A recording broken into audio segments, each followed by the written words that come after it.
Мен Атыраубаева Амангүл Бердіғалиқызы, Ақтөбе қаласы, номері 82-ші жалпы білім беретін орта мектебінің ағылшын тілі пәні мұғалімі. Мен әр сабағында болғанын тек тіл үйреніп қана емес, оның тұлға болып қалыптасуын көздеймін.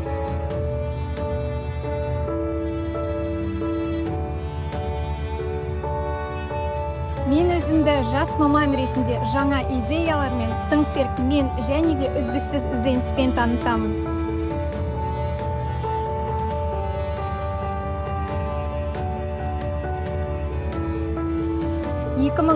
жылы 24 мамыр Ақтөбе облысы Шұбарқұдық ауылында дүниеге келдім. Білімге деген талпынысым мен жауапкершілігімнің арқасында алғашқы қадамымды номері 82-ші жалпы білім беретін мектепте бастап, өзімді жас маман ретінде көрсету мүмкіндігін алдым.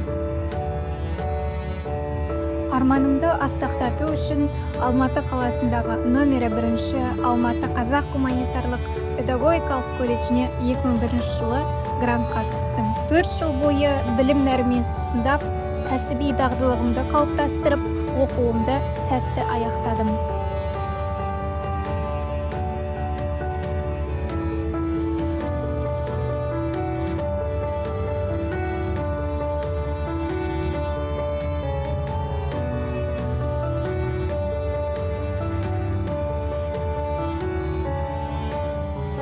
Мен үшін ұстаз болу жай ғана таңдау емес, бала күнгі жүректен шыққан шақыру.